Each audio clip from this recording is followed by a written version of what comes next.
Hello, and welcome to another episode of All the Things. I am Monique Dusan. And I'm Krista Bontrager, also known as Theology Mom. And this is the show where we talk about all the things related to God, the Bible, and real life. Look at us, we're together. I know, I can't believe it. I flew in yesterday afternoon. Bob was like, all right, I got to remember how to set this up for two people. He had to kind of reassemble everything. Well, here we are. That's right. Looking forward to today's conversation. I am. And I do want to say a quick shout out and thank you to our moderators for helping to keep the peace in the chat. We are always appreciative of you. And I want to just kind of get right into it because we've got a big conversation today. Mm-hmm. We're going to be talking to Dr. Markus Zehnder, author of a book called The Bible and Immigration. I read the book about 6 months ago, and I found it so helpful and useful. And so I came to you and said, hey, would you mind if we did a show with this author?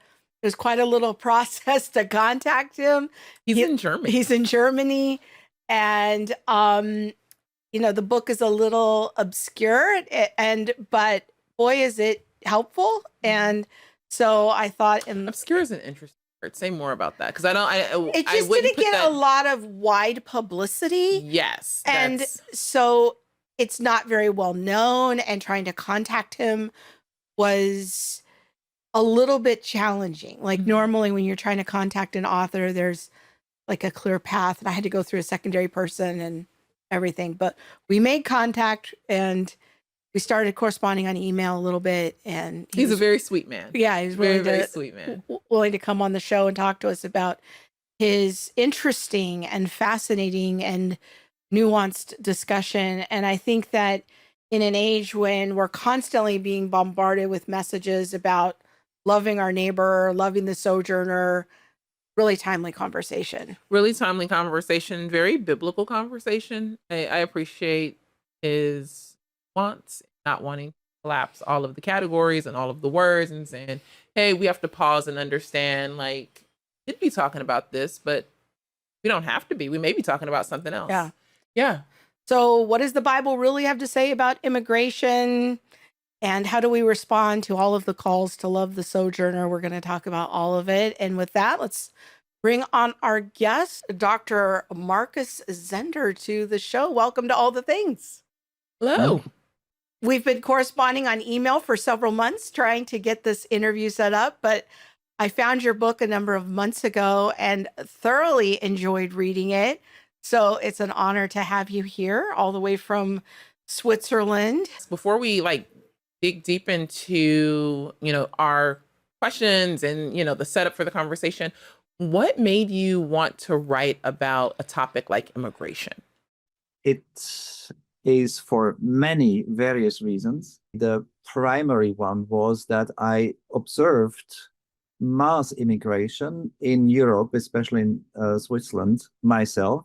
And I found the answers given on the theological and ecclesial levels as very unsatisfactory. And that's when I began studying the topic myself and really going deep into the Bible to find out what the biblical answers, it's actually quite complex, what the biblical answers to this really important topic are. I'm glad that you started there and, kind of looking at, hey, what does scripture have to say? And where are Christians potentially, missing it or getting it right? I think holding those things together is important. When you think about the conversation on immigration, what are some of the things that you see many Christians missing or not getting right? And how do you see scripture and your book correcting those things? Yeah, there are actually a number of points where I see some deficits. One is certainly cherry picking within the Bible, so that people just go for some passages that they like and don't really look at the whole of the Bible. That's the first point. And the second one I would identify as taking texts out of context. So the text that they have cherry-picked, then they would not look at the larger literary and theological context of these passages, but really just isolate them and very often transfer them one to one from the biblical world into today's world. Third point that I observe is some kind of deficits in the understanding of linguistic nuances that the Bible has. That's in a way excusable because these nuances may not appear on the visible label in translations. One example, and perhaps we come back to this, is the difference between various kinds of foreigners or immigrants. And it's clear in the Hebrew text that there's a category called ger and another category called nokri. Now, if you know Hebrew, you see it immediately. But if you don't, in the English translation, you would just see some kind of foreigner, alien, and you wouldn't know that this is not just a different word, but really a different social category. And very important additional point is ignoring historical differences between ancient Israel and the current situation, which then leads to simplifying and all too quick transfers from then to now. And perhaps the final last important point is conflating the people of God with society at large. So that means that if we see biblical prescriptions that apply to the people of God, we think that's what is relevant and applicable to people at large, society at large, and that is not the case. So when someone says, well, your Bible says that we have to care for the foreigner, and then 3 seconds later, you're in a conversation of this is why we need open borders for all. What I hear you saying is that, hey, how are you defining the word foreigner and which one are you talking about? There may be more than one definition of the word foreigner, but when it comes into our English translation, these words kind of just get collapsed on each other. Exactly.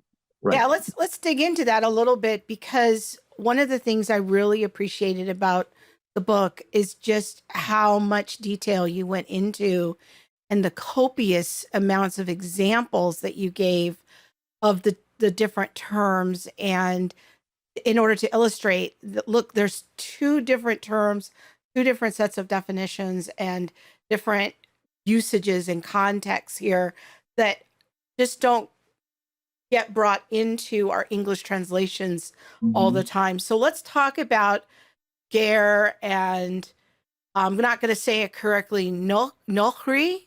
Yes, nokri. And so explain those terms to us and the context, because that is really the bedrock for this whole conversation, is what does the Bible say? Yeah, I think that's really the case.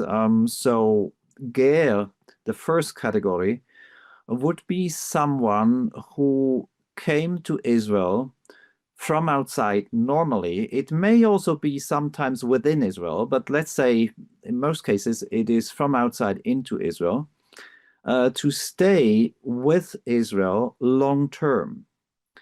That's the first point. And the second, to be willing to become a permanent member, meaning assimilate to Israel. Now, the reasons for a ger to move into Israel would be what we call today life and death issues. So it's about survival, not simply search for better living conditions. And at that time, this search for another place to survive would be famines, war, or debt slavery. I think that would be the most important ones. So that's the first category. The second category, the nokri, that's a completely different kind of immigrant. So he would come to stay in Israel temporarily only. In practical terms, it would mostly be to do business. And neither he nor the host society, the Israelites, would see a need for deeper integration or even assimilation in this case. The important thing is that it's completely okay to be a nokri. So it's not a value statement that ger is good and nokri is bad. It's just a different kind of immigrant. One of the things that I heard you say with the ger, you mentioned both the word integrated and assimilated as a foreigner. Is and I know that we didn't mention this question, but it's come up on my mind now. Can you talk a little bit about how important assimilation is for that type of foreigner or how important it was for that type of foreigner in the ancient times and in biblical times? Yes, so that's a very interesting question because, as you may know, in the current Western discussion, assimilation is framed negatively, something Yes. we must not expect from foreign people who join us, because that would be some kind of an abuse of their human rights. And that is completely different in the ancient world. So assimilation is seen as a necessary outcome because otherwise the cultural identity of Israel would be under threat. And there is no text within the Hebrew Bible that would accept this outcome. So the people of God is called to have a specific shape. And this shape must not be undermined by having larger numbers of people coming from outside who do not assimilate to what is right with this people on this territory. In thinking about that, the ger in that context would be expected to engage in abiding by many of the laws in ancient Israel and even a level of participation in like ceremonial or religious holidays, observation. Maybe you could talk to us a little bit about that and if you see any connections to our current situation, like is there any wisdom there for us? Yeah, let me kind of go back a little bit to the last question. Sure. Just in addition to this, assimilation was seen as the expected outcome also in Western countries where people came from outside until, let's say, about 40 to 50 years ago. So this new view of assimilation being something negative is really new. Parenthesis closed. So now to your new question. Ultimately, assimilation in the religious sphere is interestingly a complex thing. So there is no pressure on a ger to fully, let's say, convert to Yahwism. That's not the case. The ger is invited to participate, and he is required full compliance in some areas, but not in all. And the some areas are points where if he would not comply, the Israelites' own veneration of the Lord would be somehow disturbed. As an example, Shabbat. So if the ger would work on a Shabbat, then there is no Shabbat rest for the land. So he is not allowed to work on a Shabbat. Basically, this is not just he's not allowed, but he is also invited to benefit from the rest. So that's one sphere. And then there is another sphere where he is free to choose whether he will actively engage in Israelite religion, for example, to offer sacrifices. That's up to him. By the way, this is an important topic because if he chooses to participate, then the same rules apply to him as they do to the native-born Israelites. And that's where this formula, the same law for the native-born and the ger, is related to. So it's not like a general judicial equality, but it says with respect to specific laws that if the ger chooses to participate, no other rules apply. Now, this is the religious rule. So there is some flexibility here. What is certainly not possible for anyone, either Ger or Nokri, is to build like parallel society where they would openly have other cults being practiced. This is not possible. Now, when it comes to civil law, of course, civil law applies to everyone. If it's forbidden to murder, well, this is true for a Ger and a Nokri as well. Now, the second part of your question, what wisdom can we draw from this today? I would proceed with caution, because no Western state is a direct continuation of ancient Israel with its specific identity, where in ancient Israel, ethnic and religious identity are more or less coextensive. That's no longer the case, and we don't need to reshape our societies in any forced way to get that back. So we just realize there's a difference, and that makes the transfer more indirect, and it's really more like being inspired in which direction should we move and not apply anything directly. However, I think that assimilation as a positive goal, that's something we actually should reapply, like our grandparents did. Because if one allows for parallel societies with competing value systems, the coherence of a society is severely undermined. It does not work if there are large segments of people living on the same territory with mutually exclusive cultures. So I think one of the really helpful things that you said in the book and pointing this out is that there's a tendency on kind of both sides of the conversation, those to use American parlance, I don't know how it is in Europe, but on the conservative side and on also the more secular progressive side, both of them want to make appeals to the Bible. Both of them want to take certain verses and bring them into the modern context.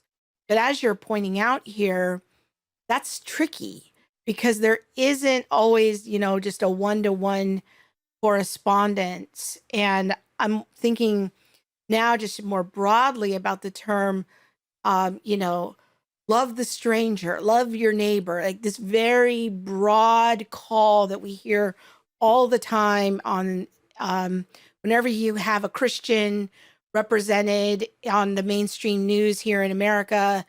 There's always this, well, the Bible commands us to love the stranger. This is the rhetoric. But is there anything that the distinction between Ger and Nokri can help us, shape how we think about this rhetoric of loving the stranger? Like maybe there's some application or maybe there isn't. What are your thoughts about that?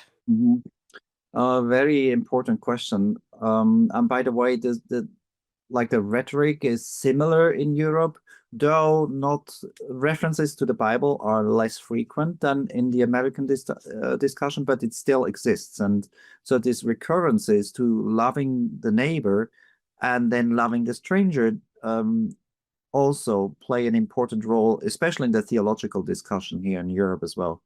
Now, I think in answering your question, that distinctions between various types of immigrants are important because they show that the Bible does not operate with a one-size-fits-all kind of explanation with a non-differentiated category of foreigners.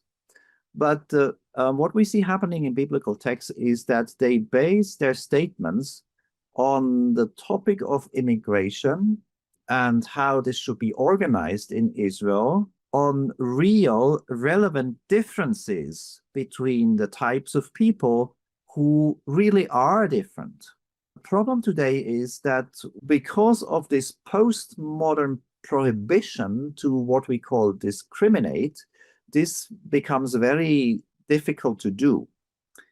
However, if we think about the root meaning of the Latin word discriminare, it's really about making distinctions. And in order for life to thrive, it is very important to always make distinctions between entities or people that actually are different. Otherwise, it doesn't work. And in many areas of life, we naturally do it. Well, in this area, it has become a problem. So what I want to say with this, it is obviously not the same if someone comes from outside to do business or to survive. It's not the same if he comes to stay permanently with the goal to blend in and adopt the host country as his or her new home, or if he or she comes to stay temporarily only, or if he or she comes to stay permanently, but not to adopt the new culture, but to spread the values of the culture that he or she imports from outside. So these are clear distinctions, and so people need to be seen and treated differently based on these distinctions. And as you can easily understand, more distinctions could be added. Now, how do these distinctions then affect love of stranger? Interestingly, the Hebrew Bible applies the phrase love, or let's say the love command, explicitly only to the Israelite neighbor and to the ger, who is integrated as a resident alien. It doesn't extend it to the nokri. Now, this doesn't mean that the nokri may be abused or stuff like that, but it's still interesting to see that this love level is not applied to all people coming from outside. And in the New Testament, we see such categories also being on the radar. We see in the New Testament the love command to be extended to imply even the enemy. But then we also see, and that's quite kind of the parallel to the various levels in the Old Testament, we see that there is some kind of two-tier approach, if I might call it like this, as for example in Galatians 6:10, where preference is given to the brothers and sisters in Christ, and only on a second level is everyone else in view. So even here, there in the New Testament, there's some kind of layering. Love and compassion are mandated in the Bible on the individual level. And we could say then in the New Testament on the church level, but not, and ultimately without boundaries. But it's not commanded on the level of civil authorities. So here's another very important distinction.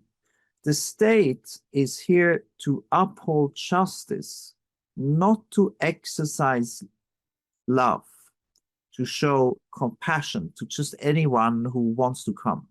And that's another problem that many don't see, but it's important. So again, we have the difference between what I do in my personal life, what we do on the level of a church, and what is expected from the state. Now, another dimension which is very important here for the love command, it is clearly an act of love when someone invests personal resources, be they material or immaterial, to help other persons. But then things look differently if this is delegated to the state, because very clearly to use other people's money, as happens when we use state taxes to help others, so to use other people's money is not an act of love, nor is there any love when the state forces citizens to do what the administrator think is best. We see in the Bible very clearly that love for neighbor and love for resident aliens always involves personal relationship. And therefore, it cannot, seen from a biblical perspective, be delegated to anonymous bureaucratic apparatus. And the final remark, perhaps, concerning your question here is ultimately, the question is not whether one should extend love to migrants, but what the best way is in specific circumstances to help people in need. And it may be migration, immigration in some cases, but it may be other ways in other cases. So this is what I think needs to be on the radar when we discuss these issues. Immigration is not the one-size-fits-all best solution in all cases. It can be the best solution in some cases, but we then need to look at each individual case, what is best. From a purely economic perspective, helping people on the spot where they live or close to where they live is between 7 and 70 times more efficient than doing the migration solution. Just on purely economic terms. Now, if you then also consider other levels like the psychological disruption that a person experiences who has to leave his or her place of origin just to get a better life is so big that we need to ask the question, is it really the best solution? When I hear you talk about compassion and, like what is the responsibility of the individual versus what is the responsibility of the state, or as I think Krista would call it, maybe the civil magistrate, or like who's doing what, in what sphere do you belong? We can think of the story of like Ruth and Boaz and things like that. Can you talk to us a little bit about compassion in the story of Ruth and how we can see compassion and protection for the vulnerable and things like that, but then how do we balance protection for maybe covenant identity or our ideas in what it means to be a community and looking at community well-being? If we just collapse all of these things on top of each other, what I hear you saying, or what it sounds like you're saying, is that these things need to be nuanced or threaded through, and that we're thinking about them carefully. Yes. I absolutely agree with what you're saying in your question.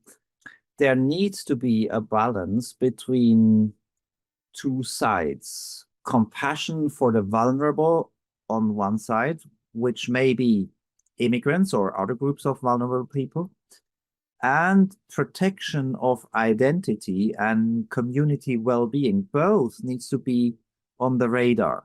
Now, how does the Bible do this? Compassion in the Bible is basically limited to individuals.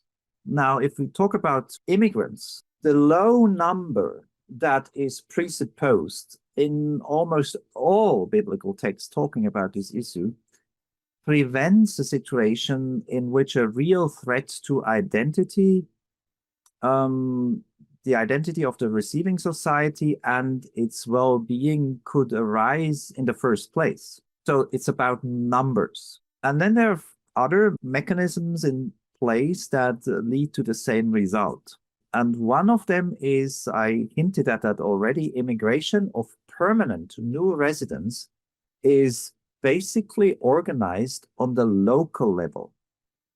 That means the extended family or the village.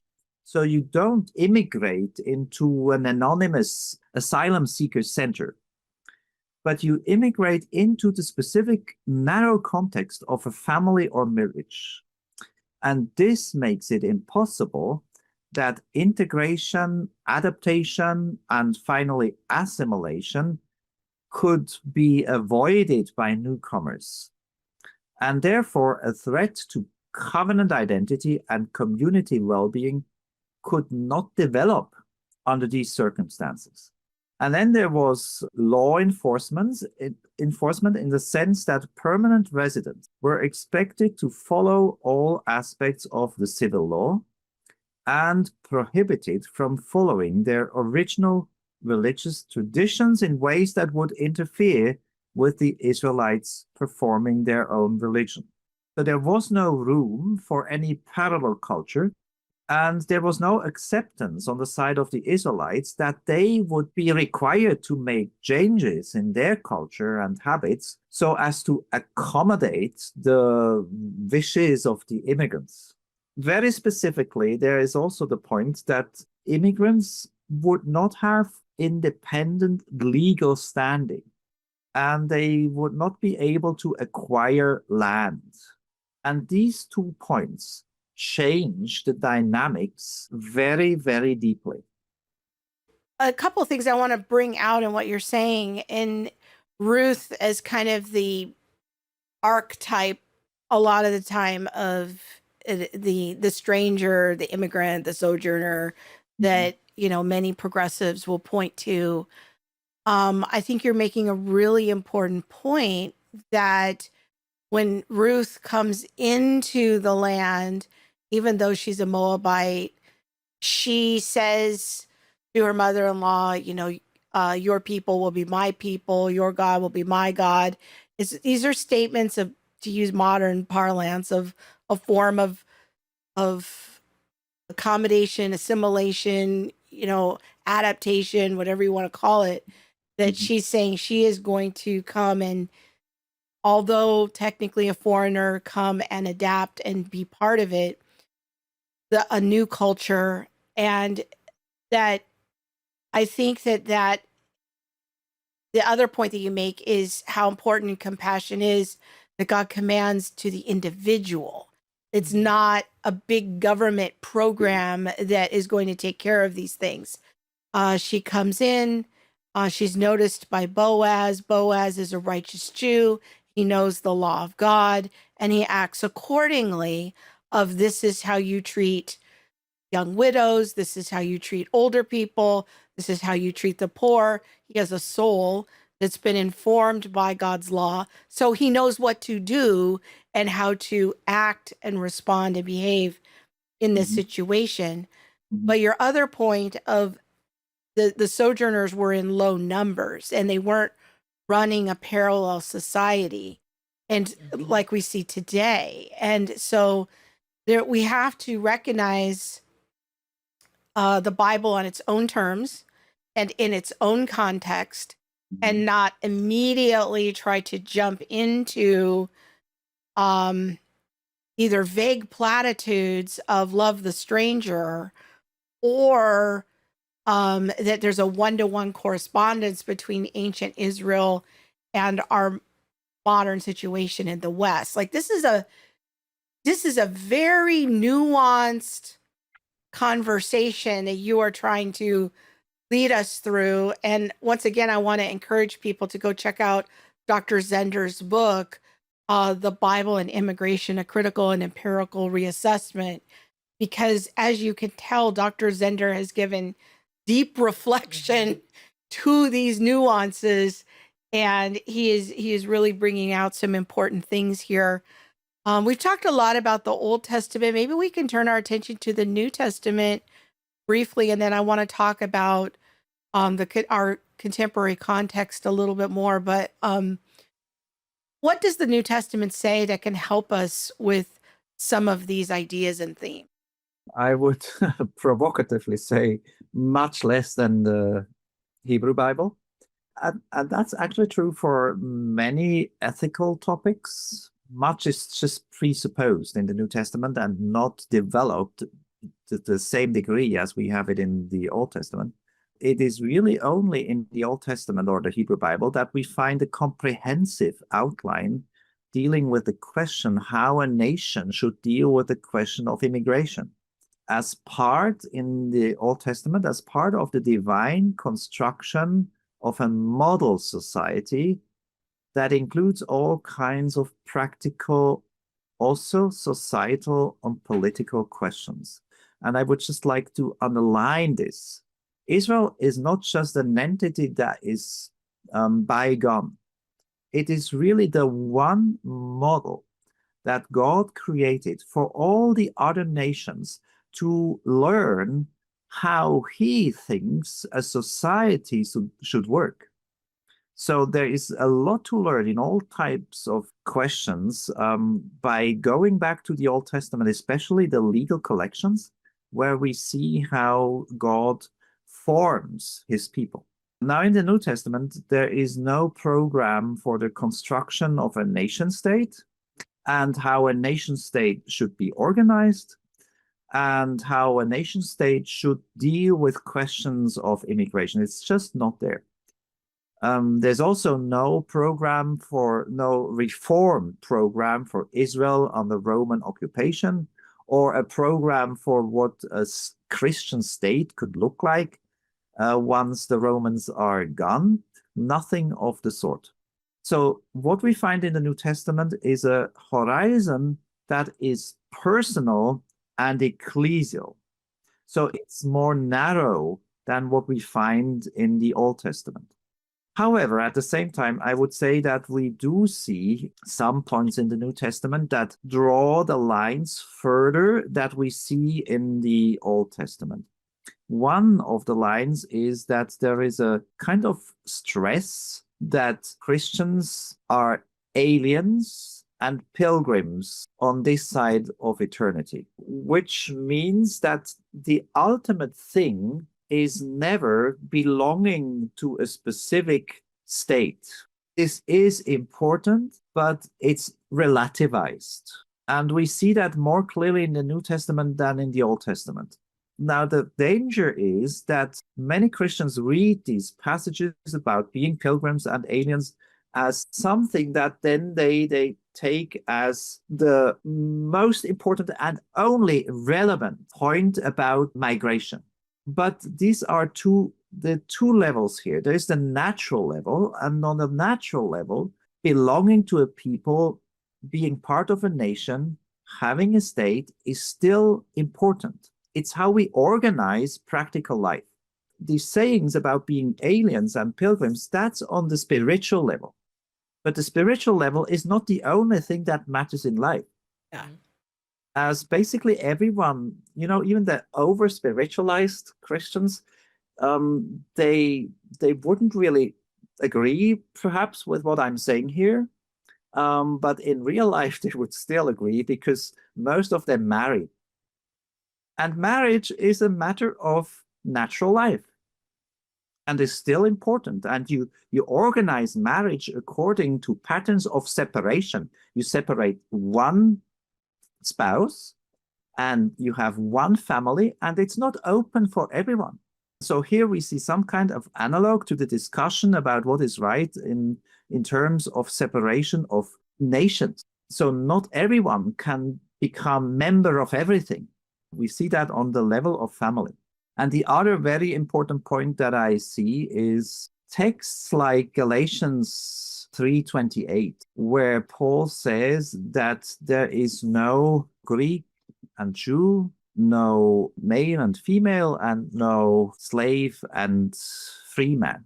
Now, this is a very important passage because there's also some kind of relativization going on here.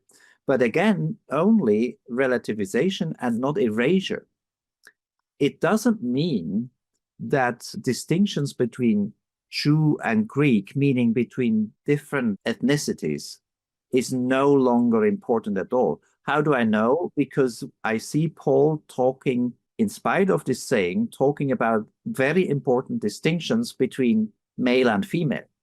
So what he's saying is that we are all children of God. He says it explicitly, just 2 verses before that, we are all sons of God. So it's about access to God. On this level, there is no distinction between anyone. So whether we are Americans or Swiss or Germans or Colombians or whatever, it doesn't matter at all when it comes to the question, do I have access to God's throne? Yes, all on the same level. But this is on the spiritual level only.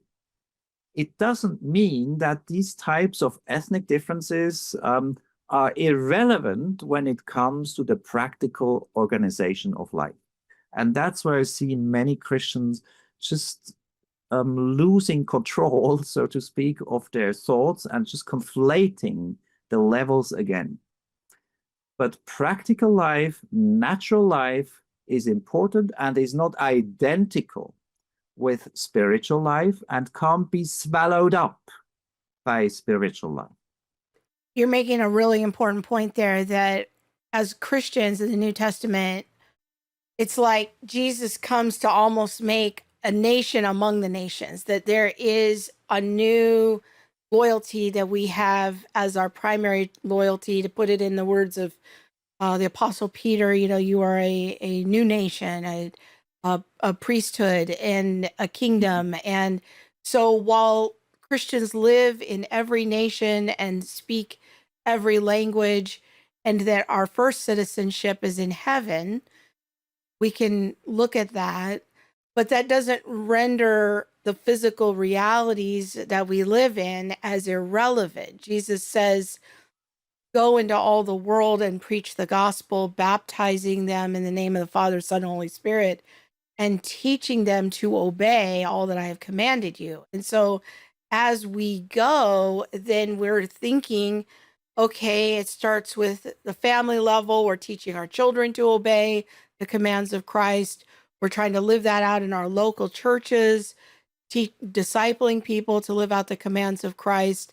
But then thinking about how do we engage in the public square? How do we engage with people from other perspectives, other religions? How do we do that? And that the Bible, the New Testament doesn't give us, well, here's the ideal form of government when you're dealing with this as you go out and among the nations.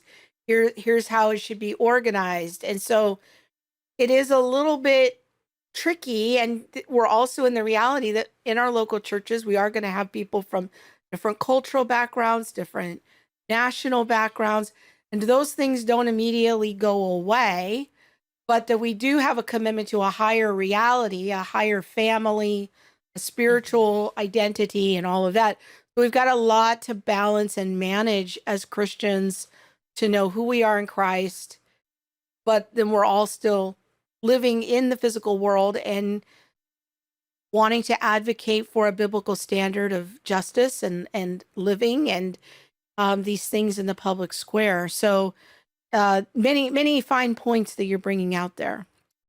Injustice is all around us. It can leave us feeling helpless and in despair. Can one person really make a difference and push back against the darkness? At the Center for Biblical Unity, we're passionate about equipping Christians to tackle today's cultural challenges through a distinctly biblical worldview.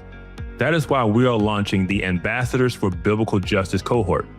This 9-month mentoring program will walk you through the vital and practical tools you need to make a real difference in your community. Maybe you're a mother of a special needs child who has a heart to reach out to other special needs children in your local church. Or maybe you're a pastor who wants to more effectively address poverty in your community. Or maybe you're a businessman who wants to connect the dots between your vocation and your worldview.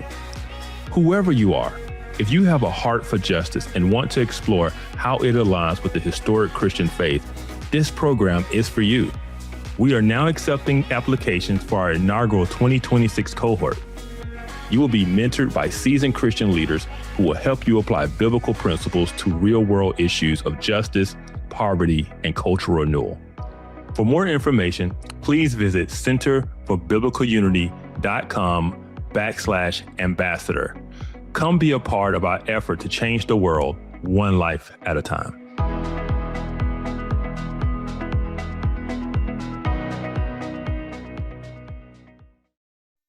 I want to bring the conversation, like Krista mentioned a minute ago, into more of our contemporary society.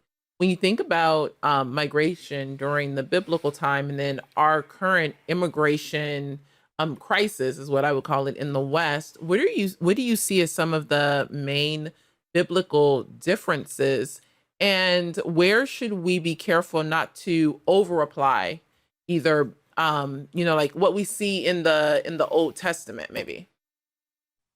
Biggest difference is really numbers. So when we look at the Bible, we know the example of Ruth, and then the Ger, they are always addressed as individuals, and we don't encounter a situation where there is some kind of mass immigration as we experience it today in the West. By the way, this is numbers that in Europe haven't been here since the late antiquity. So it's really a new dimension. Now, numbers change everything, because if numbers are really as big as they are now, then the individual immigrant is no longer under constraint to really adapt to the new surroundings, because he or she can easily then just be together with people of their own same background, which then leads to these parallel societies. So that's an important difference. And once you have these parallel societies, there is another element that is foreign to the Bible, but is very much a reality today.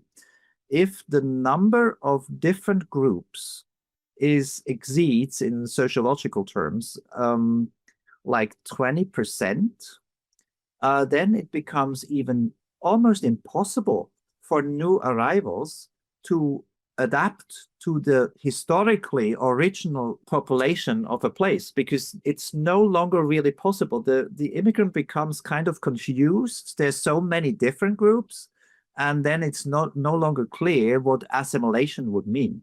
So that's a very important point. Another important point is the question of cultural linguistic difference.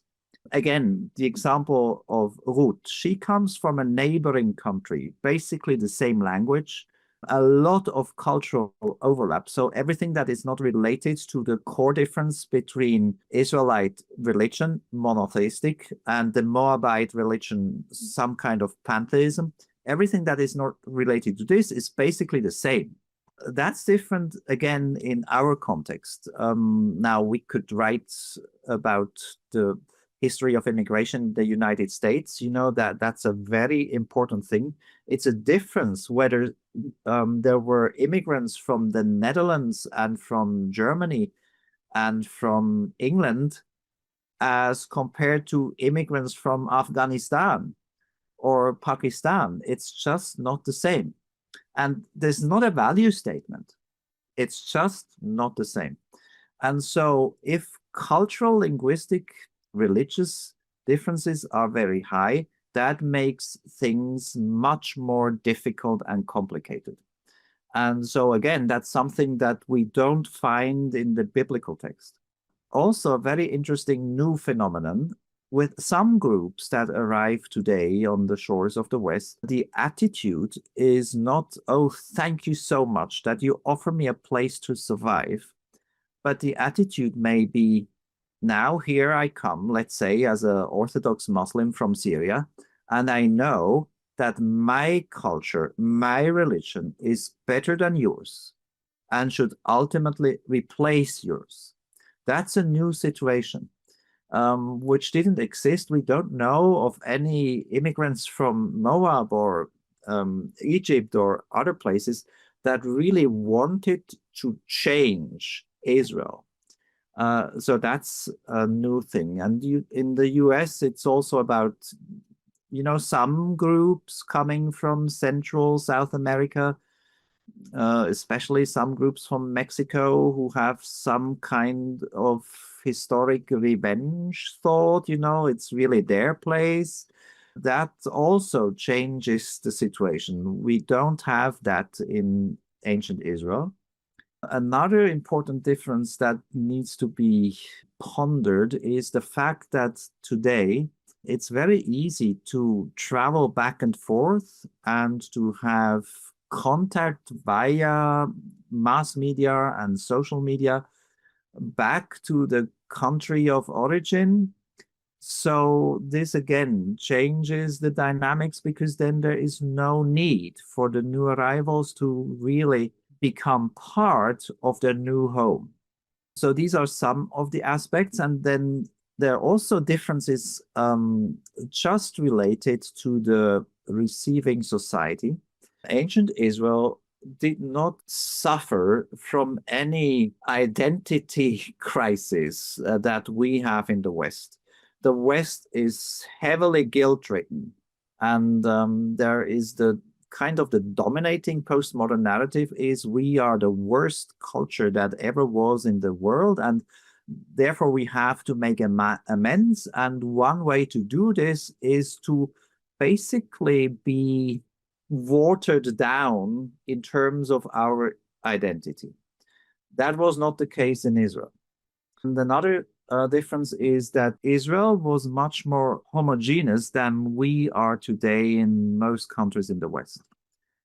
And once you are homogeneous, then things look different. So then there is the possibility for newcomers in low numbers to actually assimilate.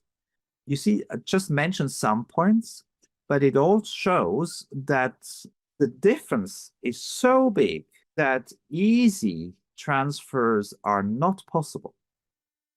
I can't say that an immigrant from Afghanistan, let's say, and it's not meant negatively, but I can't say that this person is really identical with a ger in the Old Testament or a nokri in the Old Testament. Extend that of why you would not compare an immigrant from Afghanistan to a ger or a nokri in ancient Israel. I want to hear the rest of that. Yeah, it just builds on what we saw at the beginning on who a ger is and a nokri is. So the ger is one who comes to survive and is willing to be integrated on a personal level with some, to transfer it, with an American family. So he would live with an American family and he just wants to become part of that family. And that's no longer the case. The difference with the nokri is that the nokri comes to do business and then he will leave again. So the model nokri would be, let's say, a merchant who is in the fish business and sells fish in Western Jerusalem from the Mediterranean. And then he makes good money. And after 15, 20 years, he will go back to Phoenicia and have his villa with a view on the Mediterranean. So he doesn't want to stay permanently. And so the refugee from Afghanistan doesn't fit that category either, because he wants to stay. But the problem is that many of these people, now, not all, so you see, we need to be careful, it's not everyone, but there is a sizable number of people today who come, who want to stay permanently, but who really don't want to assimilate. I think we see that here in the States for sure. What talk about parallel cultures when I think about Islam and the number of Islamic mosques. Oh, that's something else. Like in West Dallas. But I mean, I live in Arizona, and I know, like, every time I turn, I'm like, oh, look, there's another one. Or what we see happening in London right now. Like, these people aren't immigrating to, join a specific culture like our American culture, and they're not coming on business to, trade, buy, sell, things like that. There's another category where it's like, well, we want to come, not assimilate, not join your culture, but really just move our culture into your culture and eventually take over your culture. And so what I hear you saying is that there's no biblical category for that. No. And in sociological term, now this may sound a bit harsh, but in sociological terms, this is then no longer really called immigration, but invasion. Yes. That's a word. I mean, I feel like that's weighty. We could just... Yeah, we got to sit with that for a minute. But that's the reality of what we're at. But I mean, when, here in the States, when you see something on social media and it's like, look, this isn't immigration, this is invasion, people lose their minds. And then it's, how can you say that? And you're racist. No, I'm just looking with a natural eye. I did study sociology, but even without it, like, you can look with your natural eye and say, no, this is not immigration based on what immigration has historically meant, nor based on what immigration has meant biblically. Sorry to cut you off. Go ahead. No, it's okay. It just your book is going to be an adventure for people, whether they're super conservative or super progressive, Yeah. because you're not neatly falling into one of those categories. You are really trying to lead people into a very nuanced conversation about here's what the Bible says, and at the same time, here's what we're really wrestling with from the West. In the West, we can get some wisdom here, but in other areas, we're facing new challenges and new situations, and it's continuity and discontinuity, and there's a lot of work to do. I think If that I may just jump yeah, in, go ahead. just adding to this, I'm not saying that immigration is right or wrong. Yeah. There's no black and white. It is really just looking at the various dynamics that drive various kinds of immigration. That's good. Maybe we can kind of start to wrap up here and talk about faithful biblical engagement on this issue at a local level. Like, help us know, in our everyday lives, we're starting to see mosques pop up in our neighborhoods. We're seeing more and more groups that do not want to assimilate to our culture. We're being asked to vote on various policies, open borders versus totally closed borders. Like, can you give us anything as Christians to think about and consider in our own public engagement? I would say the first step we need to take is to distinguish church level and personal level on one side from the level of state and community at large, and to be able to keep these two levels separate to some degree. Now, we are used to do that in other areas of life, so it's not really impossible to learn this. For example, it's clear to most of us that using a weapon to kill someone in battle, so that's the state level, may be the right thing to do, as opposed, and that's the personal level, to killing my personal enemy on the level of my private life.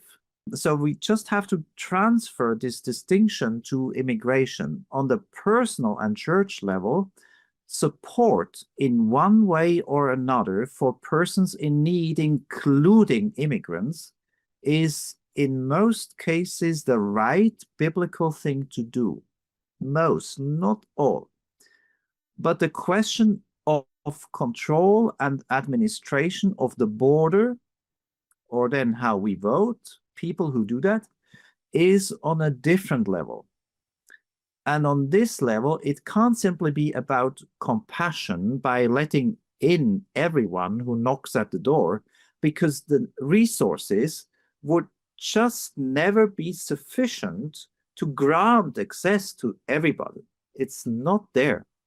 So therefore, one and the same person, inspired by the Bible, can very well support cautious and restrictive immigration policies, and at the same time be very generous towards immigrants whom he or she meets around the corner in his or her neighborhood. Now, as you mentioned, closed borders, open borders, I would say that both are not really found in the Bible as general patterns. What is clear that in case of war or attempted invasion, you close your gates. That's biblical as much as common sense. Now, one needs to investigate carefully whether in some cases attempts at mass immigration actually come close to invasion. It's just, I don't claim it is, but it needs to be investigated. And there is no reason to either accept or reject the possible adequacy of such a term a priori. We just need to look at what's happening closely and without any, any narrowing of the horizon. Now, as for open borders, the closest example, there's one in the Hebrew Bible that is a close example. Something like a call to open borders that is found in Isaiah 16, which is the call to show mercy to the Moabites who are about to flee from the judgment that comes over them. But this is biblically clearly an exception. I think what is more generally applicable is the principle that we find in Deuteronomy 15:6, where the Israelites are told that if they obey God's laws, they will be blessed. And because of this blessing, they will be in a position to send loans to other nations who find themselves in less fortunate circumstances. What this means is that for larger numbers of people from foreign nations who are in need, the solution is not mass migration, not opening the borders of Israel for a large amount of people, but something that is close to what we call today foreign aid, specifically local foreign aid, helping people where they are. Though, if you hear the text precisely, it's very interestingly not in the shape of free gifts, but loans. And I think that there's some wisdom in it, because it means that people should not become dependent on aid, but with a loan be put in a position where they actually learn to help themselves, because that's the only long-term viable solution. Well, this has been a fascinating discussion, Dr. Zehnder. Thank you so much for being with us. Once again, I want to encourage people, if you want to check out Dr. Zehnder's book, I would describe it as very accessible. It's well written. It's clear, very thorough. It's not 100-page easy read, but it is not so technical either that interested lay people can read the book. It's very accessible. The Bible and Immigration. What is the subtitle, Bob? A critical and empirical reassessment by Markus Zehnder. So go check that out at your local bookseller, also available on Amazon. And thank you so much for having this conversation with us. Yes, thank you. Thank you for having me. It was a pleasure. Thank you. What a fascinating conversation. It's so interesting there can be so many, ways to think about immigration based on culture. Like culture says you should do this, and someone else in culture says you should do that. And then you hear, oh no, none of those are right, do this. But then when you look at scripture and biblical terms, there is actually a path forward. Yeah. Yeah. This book just brings to me a lot of clarity and categories, definitions. Yeah.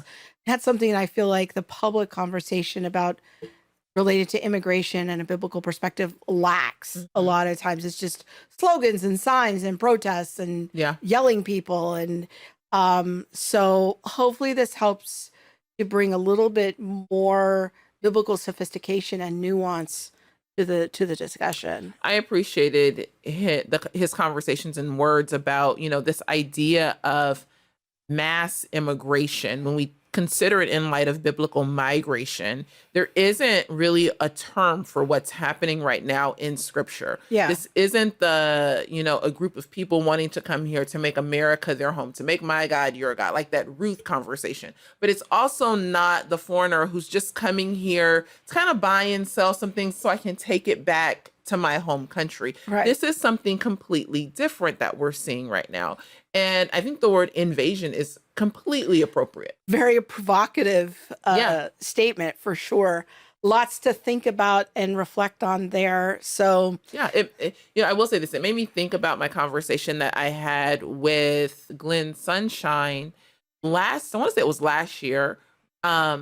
And he brought up the fall of Rome and how the Roman Empire fell, not because they were too white, or not because they were too mono-ethnic, monocultural, but that there were so many cultures and so many people competing for this culture that another culture was able to come in and take over.